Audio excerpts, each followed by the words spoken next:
নমস্কাৰ বন্ধুসকল, মই হিৰেন। আজি আমি জানিম এই 2025 বৰ্ষৰ এই মাহটোত আপোনালোকৰ সম্পূৰ্ণ ৰাশিফলৰ বৰ্ণন। এই মাহটোত মিথুন ৰাশিৰ ব্যক্তিসকলে কেনেধৰণৰ ফলাফল লাভ কৰিব। প্ৰথমে মোৰ চেনেলটো আপোনালোকে ছাবস্ক্ৰাইব কৰি ল'ব, যাতে মোৰ পিছৰ ভিডিঅ'বিলাক আপোনালোকে সহজে লাভ কৰিব পাৰে। লগতে মোৰ ভিডিঅ' যদি ভাল লাগে তেন্তে লাইক আৰু শ্বেয়াৰ কৰিব, কমেণ্ট কৰি আপোনালোকৰ মনোভাৱ প্ৰকাশ কৰিব। এতিয়া আহোঁ মূল বিষয়লৈ। আজি আমি জানিম এই 2025 বৰ্ষৰ এই মাহটোত সম্পূৰ্ণ ৰাশিফলৰ বৰ্ণন। আমাৰ সকলোৰে মনত এটা কৌতূহল আছে যে আগন্তুক মাহটো আমাৰ বাবে কেনেকুৱা হ'ব। বহু ধৰণৰ প্ৰশ্ন আমাৰ মনত উদয় হয়, যেনে ব্যৱসায় বা চাকৰিৰ ক্ষেত্ৰত অগ্ৰগতি হ'বনে নহয়, বা কিবা নতুন প্ৰত্যাহ্বানৰ সন্মুখীন হ'বলগীয়া হ'ব নেকি। এনেধৰণৰ বহুতো প্ৰশ্ন।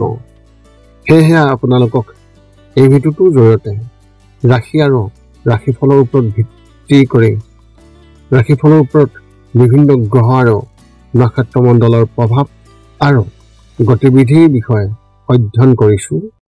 এই কথা মনত ৰাখি আমি আপোনালোকক এই 2025 বৰ্ষৰ এই মাহটোত ৰাশিফলৰ মতে সঠিক মূল্যায়ন কৰিছোঁ, যাতে আপোনালোকে সেই অনুসৰি প্ৰস্তুতি চলাব পাৰে।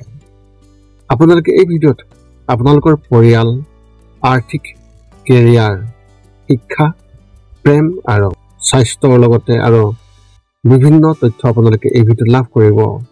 ইয়াৰ দ্বাৰা আপুনি জানিব পাৰিব যে আপোনাৰ ৰাশিফলৰ অনুসৰি কি কি প্ৰস্তুতি চলাব লাগিব। গতিকে আপোনাৰ ৰাশিফল অনুসৰি প্ৰস্তুতি চলাওক। অৱশ্যে আপোনালোকক এইটো জনা উচিত যে এই ভিডিঅ'টোত দিয়া যি তথ্য, এই তথ্য কোনো ব্যক্তি হিচাপে নহয়, ৰাশিফলৰ ওপৰত হোৱা যি প্ৰভাৱ, সেই প্ৰভাৱৰ বিবেচনা অনুসৰিহে এই ভিডিঅ'ত উল্লেখ কৰা হৈছে এই সকলোবোৰ তথ্য। গতিকে এনেদৰে আপুনি আপোনাৰ জীৱনত ঘটিব পৰা সকলো কথাৰ তথ্য লাভ কৰক। গতিকে কোনো পলম নকৰাকৈ এতিয়া আমি এই 2025 বৰ্ষৰ এই মাহটোত যি ৰাশিফলৰ বৰ্ণন, সেই ৰাশিফলৰ বৰ্ণন আপোনালোকক আগবঢ়াবলৈ আগবাঢ়িছোঁ। সৰ্বপ্ৰথম পাৰিবাৰিক জীৱনৰ ক্ষেত্ৰত এনেধৰণৰ। এই মাহতে আপোনাৰ পাৰিবাৰিক জীৱনৰ বাবে এক ভাল লক্ষণ কঢ়িয়াই আনিছে। যদি আপোনাৰ বিবাহৰ কিছুদিন হৈছে, তেন্তে এই মাহত আপুনি আপোনাৰ সংগীৰ পৰা খুব এটা ভাল খবৰ পাব পাৰে। নতুন আলহীয়ে আপোনাৰ ঘৰৰ দুৱাৰত টোকৰ মাৰিব পাৰে। সকলোৱে সুখী হ'ব আৰু মাক দেউতাকৰ আশীৰ্বাদ আপোনাৰ ওচৰত থাকিব। মাহৰ মাজভাগত আপোনাৰ ঘৰত ধৰ্মীয় অনুষ্ঠান সংঘটিত হোৱাৰ প্ৰবল ইংগিত পোৱা গৈছে। ঘৰৰ পৰিৱেশ ধৰ্মীয় হ'ব আৰু সকলোৱে শান্তি অনুভৱ কৰিব। আত্মীয়সকলেও আহিব আৰু যাব। যদি কোনোবাই আপোনাৰ ওপৰত খং কৰিছিল, তেন্তে তেওঁৰ খঙো দূৰ হ'ব পাৰে আৰু তেওঁ আপোনাক সমৰ্থন কৰিব। ব্যৱসায় আৰু চাকৰিৰ ক্ষেত্ৰত এনেধৰণৰ। আপুনি আপোনাৰ ব্যৱসায়ৰ প্ৰতি আশাবাদী হৈ থাকিব আৰু নতুন ঠাইতো আপুনি বিনিয়োগ কৰিব পাৰিব। নতুন ক্লায়েণ্টসকলে যোগদান কৰিব আৰু আপোনাৰ কামৰ শলাগ ল'ব। মাহৰ মাজভাগত আপোনাৰ ওপৰত কোনো গ্ৰাহকে খং উঠিব পাৰে। এনে পৰিস্থিতিত তেওঁলোকৰ লগত জড়িত হোৱাৰ পৰা বিৰত থাকক।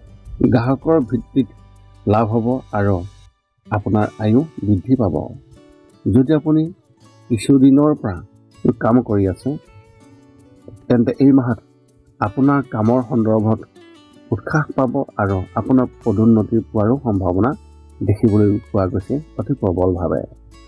উচ্চ পদস্থ বিষয়াসকলে আপোনাৰ কামত সুখী যেন দেখা যাব আৰু তেওঁলোকে আপোনাক এক বিশেষভাৱে সমৰ্থন কৰিব। এনে পৰিস্থিতিত আপোনাৰ কামো উৎকৃষ্টভাৱে কৰাটো অতি ভাল হ'ব। শিক্ষা আৰু কেৰিয়াৰ ক্ষেত্ৰত এনেধৰণৰ। যদি আপুনি চৰকাৰ, বেংক, অভিযান্ত্ৰিক বা মেনেজমেণ্টৰ দৰে প্ৰতিযোগিতামূলক পৰীক্ষাৰ বাবে প্ৰস্তুতি চলাই আছে, তেন্তে আপুনি এজন ছিনিয়ৰৰ পৰা উপযুক্ত গাইডেন্স পাব আৰু যিকোনো পৰীক্ষাটো ক্লিয়াৰ কৰিব পাৰিব। বিদ্যালয়ৰ ছাত্ৰ ছাত্ৰীসকলে নিজৰ বাবে কিছু খুবেই ভাল পথ প্ৰদৰ্শন বিচাৰি পাব। যদি কিছুদিনৰ পৰা চাকৰি বিচাৰি আছে তেন্তে এই মাহতে আপোনাৰ কাম সম্পূৰ্ণ হ'ব। কলেজীয়া ছাত্ৰ ছাত্ৰীসকল কলেজৰ কিছু কামত ব্যস্ত হৈ পৰিব পাৰে আৰু পঢ়া শুনাৰ প্ৰতি আগ্ৰহ কম হ'ব। বন্ধু বান্ধৱীৰ লগত নতুন কিবা এটা কৰিবলৈ চেষ্টা কৰিব। পঢ়াৰ বোজাও অলপ কমি যাব। প্ৰেমৰ ক্ষেত্ৰত এনেধৰণৰ বিবাহিত লোকসকলে তেওঁলোকৰ পত্নী বা স্বামীৰ পৰা সম্পূৰ্ণ সহায় লাভ কৰিব। তেওঁলোকে আপোনাক বুজিবলৈ চেষ্টা কৰিব। তেওঁলোকে আপোনাৰ কামতো সহায় কৰিব, যাৰ বাবে আপোনাৰ মনটো সুখী হৈ থাকিব। যদি আপুনি অবিবাহিত তেন্তে বন্ধুৰ সহায়ত আপুনি কাৰোবাৰ লগত কথা বতৰা আৰম্ভ কৰিব পাৰিব, যিটো ক্ৰমান্বয়ে প্ৰেমৰ সম্পৰ্কলৈ পৰিণত হ'ব পাৰে। যদি আপুনি প্ৰেমৰ সম্পৰ্কত আছে তেন্তে আপুনি আপোনাৰ সংগীৰ সৈতে ক'ৰবাত বিনিয়োগ কৰাৰ কথা ভাবিব পাৰে, যাতে আপোনালোক দুয়োৰে ভৱিষ্যত শক্তিশালী হয়। ঘৰৰ কোনোবাই হয়তো আপোনাৰ সম্পৰ্কৰ কথা গম পাব। যদি কোনো সমস্যা নাথাকিব কিন্তু তথাপিও চিন্তা থাকিব। স্বাস্থ্যৰ ক্ষেত্ৰত এনেধৰণৰ আপোনাৰ শৰীৰৰ বাওঁফালৰ যি বিষ, সেই বিষৰ অভিযোগ আহিব আৰু ইয়াৰ বাবে আপুনি চিকিৎসকৰ ওচৰলৈও যাব লাগিব, কিন্তু সোনকালে সকাহ নাপাব। এই মাহত আপুনি আপোনাৰ স্বাস্থ্যৰ প্ৰতি বিশেষ গুৰুত্ব দিব লাগিব, অন্যথা পৰিস্থিতি আৰু বেয়া হ'ব। এনে পৰিস্থিতিত যদি আপুনি ৰাতিপুৱা ব্যায়াম কৰাৰ অভ্যাস গঢ়ি তোলে তেন্তে মাহৰ প্ৰথম সপ্তাহত আপোনাৰ মনত অস্থিৰতা আহিব, তেন্তে পৰিস্থিতি ভাল হ'ব। মাহৰ প্ৰথম সপ্তাহত আপোনাৰ মনত অস্থিৰতা আহিব পাৰে।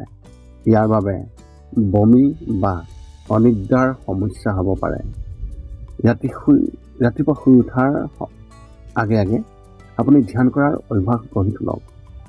আপোনাৰ সম্পৰ্কবোৰ সঠিকভাৱে চম্ভালিব নোৱাৰাৰ বাবে আপোনাৰ মনটো দুখী হৈ থাকিব পাৰে। আপোনাৰ এই মাহত শুভ সংখ্যা হিচাপে 3 আৰু শুভ ৰং হিচাপে আপুনি এই মাহত ধূসৰ ৰং ব্যৱহাৰ কৰিব পাৰে। মিথুন ৰাশি ব্যক্তিসকলৰ বাবে এক বিশেষ তথ্য, আপুনি পাৰিলে অলপ কোমল প্ৰকৃতিৰ হ'বলৈ চেষ্টা কৰক, কাৰণ আপুনি কোৱা কথা এটাই কাৰোবাক আঘাত দিব পাৰে। ঠিক এই কাৰণতে আপোনালোকৰ সম্পৰ্কটো ভাঙি যোৱাৰ উপক্ৰম হ'ব পাৰে।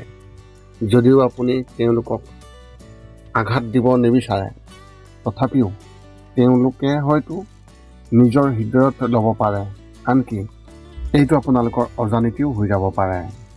এতিয়া আপুনি সকলো তথ্য লাভ কৰাৰ পিছত এই 5টা কাম কৰিবলৈ আপুনি যিমান পাৰে চেষ্টা কৰক। সৰ্বপ্ৰথমটো হৈছে আপুনি আপোনাৰ শৰীৰটো সুস্থ কৰি ৰাখিবলৈ দৈনিক যোগাসন কৰক, য'ত মূলতঃ 10 মিনিটৰ বাবে ওমকাৰ মন্ত্ৰ, 10 মিনিটৰ বাবে কপালভাতি আৰু 10 মিনিটৰ বাবে অনুলোম বিলোম। ইয়াৰ লগে লগে আপোনাৰ শাৰীৰিক আৰু মানসিক স্বাস্থ্য একেবাৰে নিখুঁত হৈ থাকিব। 2 নম্বৰতে হৈছে ৰাতি শোৱাৰ আগতে নিস্তব্ধ আৰু নিৰ্জন ঠাইত 10 পৰা 20 মিনিট ধ্যান কৰিব লাগে। ইয়াৰ দ্বাৰা 2টা উপকাৰ পোৱা যায়। এটা হ'ল আপুনি ভাল টোপনি পাব আৰু দ্বিতীয়টো হৈছে পিছদিনা আপুনি সতেজ অনুভৱ কৰিব। ধ্যান কৰি থাকোঁতে মধ্যমীয়া শব্দৰ শান্ত সংগীতো আপুনি শুনিব পাৰে।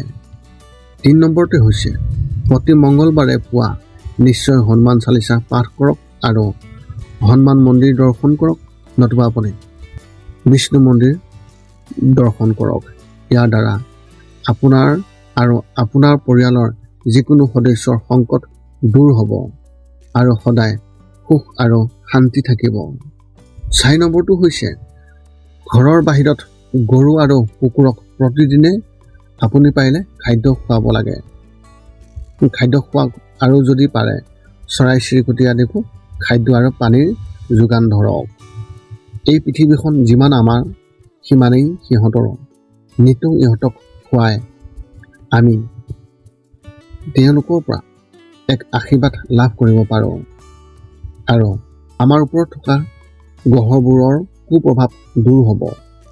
সদশেষত 5 নম্বৰটো হৈছে আপুনি পাৰিলে মাজে মাজে চৌপাশৰ দুখীয়া ব্যক্তিসকলক আপুনি পাৰিলে সহায় কৰক আৰু ভোকাতুৰ ব্যক্তিসকলক আপুনি পাৰিলে খুৱাবলৈ চেষ্টা কৰক।